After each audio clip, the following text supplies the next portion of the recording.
Assalomu alaykum. Demak, hammaga Milliy sertifikat kitobidan yechimlarni ko'rishni davom etamiz. Biz kecha birinchi mavzuni to'liq tugatdik, 40 ta misollarni. Endi bugun ikkinchi mavzudan boshlab misollarni ko'rib boshlar ekandik.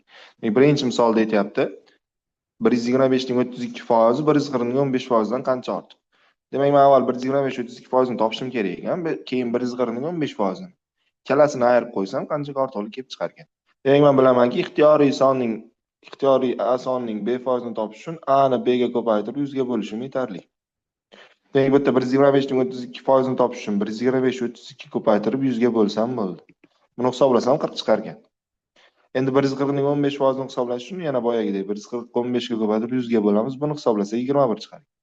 Mana ikkalasini farqini so'rayapti. 40 dan 21 ayirib qo'ysak 19 chiqar ekan. Javobimiz C. Keyingi misol: Nodirning oylik maoshi ketma-ket 2 marta 15% dan oshirildi. Nodir dastlab $2000 oylik olgan bo'lsa, 2 marta oylik oshgandan keyin qancha oylik oladi?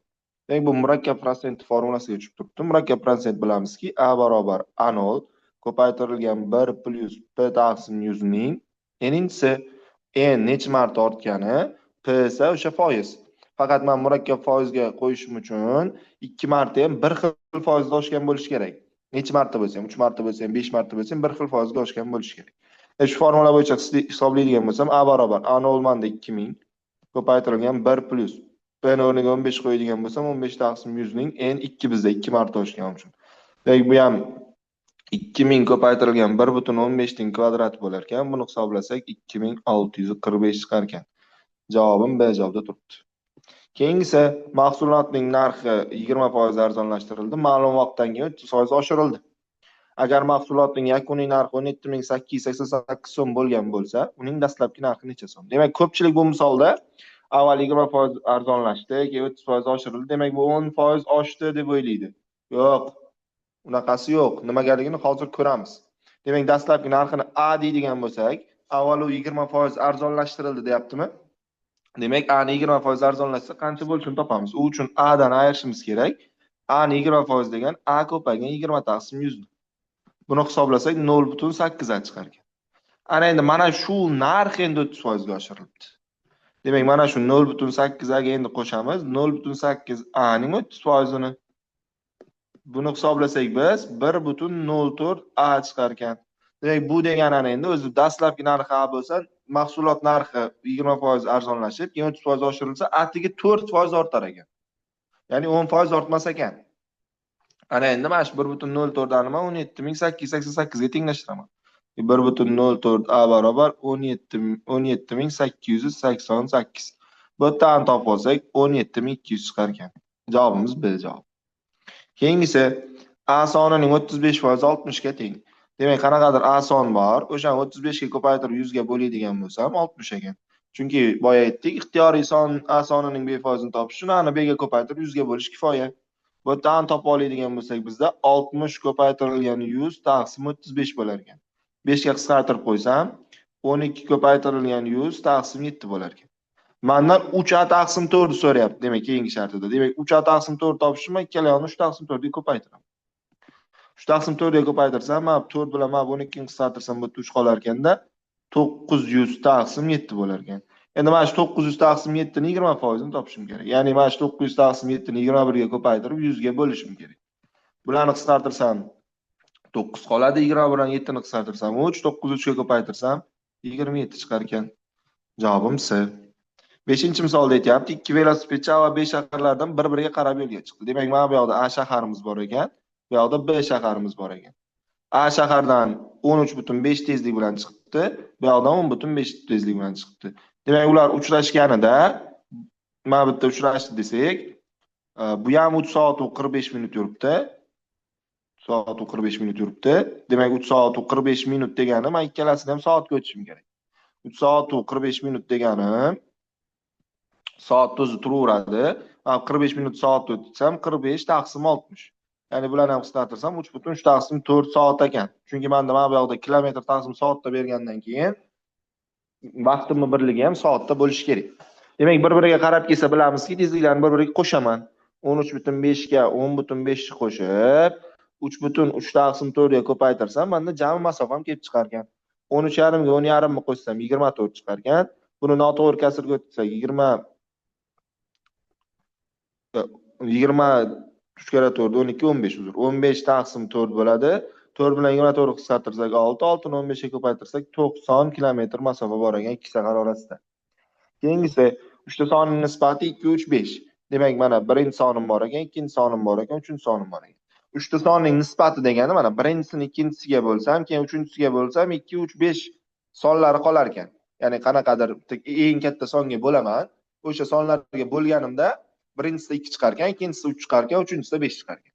Demak, men bu deganim birinchisi aniq 2 ga bo'linadi degani. Ikkinchisi aniq 3 ga bo'linadi degani, uchinchisi aniq 5 ga bo'linadi degani. Ya'ni bitta songa bo'linsa 2 3 5 chiqadi degani. Demak, mana shu 3 ta sonim yig'indisi 120 ekan. Demak, men 2x plus 3x plus 5x ni 120 ga tenglashtirib, bu yerdan x topadigan bo'lsam 12. Demak, men x topdim, ya'ni har bir son qaysi songa bo'linsa 2 3 5 chiqishini topdim. Mana eng kattasini so'rayapti, eng kattasi 5x. 5 ni 12 ga ko'paytirsam 60. Demak, eng katta sonim 60 ekan. Shu javob. Keyingisi xaritada ikki shahar orasidagi masofa 7,5 sm. Xaritaning mastabi 1 bo'lingan 2 million bo'lsa, bu shaharlar orasidagi haqiqiy masofa necha kilometr? Demak, men bilamanki, mastab nima bu? Mastab chizmadagi nisbatning hayotdagi nisbati bu 1 taqsim mastabga teng. Ya'ni bilamanki, men chizmadagi nisbat bu haqiqiy, chizmadagi o'lcham bu haqiqiy nima? Chizmada qancha bo'lishi, hayotdagisi esa bu haqiqiy. Masalan, ikki shahar orasida bo'lsa, haqiqiysi masalan 200 kilometr bo'lishi mumkin, 600 kilometr bo'lishi mumkin, farqi yo'q.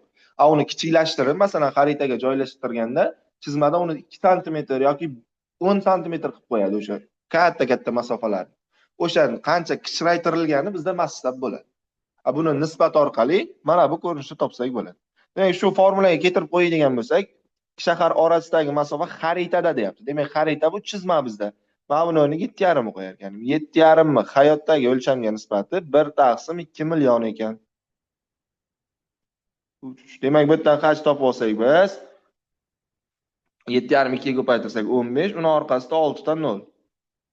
Bu faqat menda santimetrda chiqadi. Ana endi mendan so'rayapti necha kilometr. Demak, santimetrdan kilometrga o'tish uchun 5 ta 0 ni o'chirishimiz kerak. 5 ta 0 ni o'chiradigan bo'lsak, bu 150 kilometr chiqar ekan bizda. Javobimiz B. Keyingisi bir do'konchi 5 kilogramm olma, 3 kilogramm nok uchun 54 ming to'ladi. Demak, men bu yerda yozaman olmani narxini x deb, nokki narxini y deb. Demak, 1 kilogramm olmam x so'm bo'lsa, 5 kilogramm olmam 5x bo'ladi. Xuddi shunday 1 kilogramm nokim y so'm bo'lsa, 3 kilogramm nokim 3y bo'ladi. Kalasini qo'shsam 54 ming pul bo'lar ekan. Sistema ana endi 3 kilogramm olib olibdi, ya'ni 3x olibdi plus 4 kilogramm nok olibdi, 4y olibdi, shunda 50 ming to'labdi. Mendan so'rayapti 1 kilogramm olma 1 kilogramm olma narxi 1 kilogramm nok narxidan necha so'mga qimmat? Demak, men avval x, y topib olaman. Qaysi biri kichkina bo'lsa, katta bo'lsa, kattasidan kichkinasini ayirib qo'yaman. Demak, men buni yechish uchun buni 3 ga, buni 5 ga ko'paytirib olsam, bu yoq 15x plus 9y barobar 162 ming bo'ladi. Pastni 5 ga ko'paytirib olsak, 15x plus 20y barobar 250 ming bo'lar ekan. Endi ayirib olamiz. Ayirib olsak faqat bundan buni ayiramiz. 20 dan 9 ayirsak 11y, 250 mingdan 162 mingni ayiradigan bo'lsak 88 ming bo'lar ekan. Bu yoqdan y topib olsak 8 ming.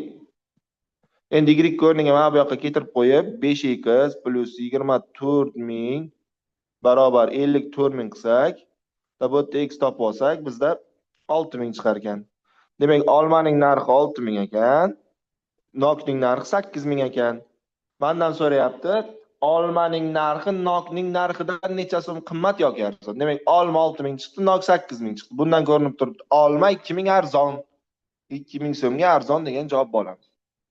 Keyingisi, A firmaning 4 ta chorakdagi foydalarining nisbati mos ravishda 5, 8, 3, 7. Demak, yana boyagidaqa, ya'ni nisbat dedimi? O'sha 1, 2 nechta bo'lsa belgilab olamizda. Mana bu sonlarning hammasini yozib qo'yamiz. 5, 8, 3, 7 qilib yozib qo'yib, faqat yonlariga x yozamiz. Chunki nisbat degani ular aynan bir songa bo'lindi degan.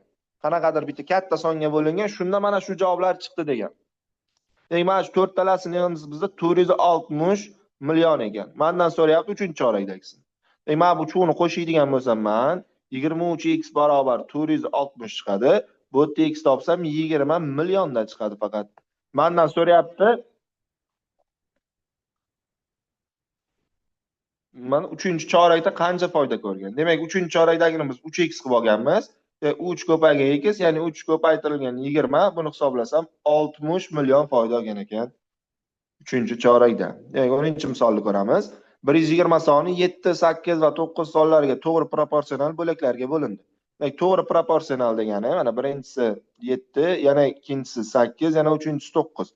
Xuddi shunaqa to'g'ri proporsional degani ham o'sha bitta songa bo'lindi, aynan qanaqadir songa bo'lindi, uchala son ham o'shanda 7, 8, 9 sonlar hosil bo'ldi degan.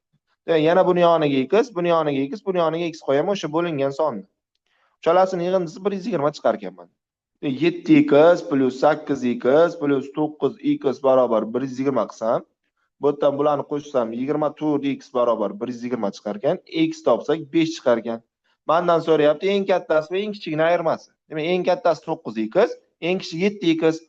9x dan 7x ayiradigan bo'lsak 2x chiqadi. X ni 5 chiquvdi, 2 ni 5 ga ko'paytirsam 10 chiqar ekan. Javobim B javobi ekan. Bu ikkinchi mavzudan ham 10 ta misol ko'rdik. Sizlar obuna bo'lib qo'yamiz, yaqinlarga uzatamiz. Bizning kanal juda foydali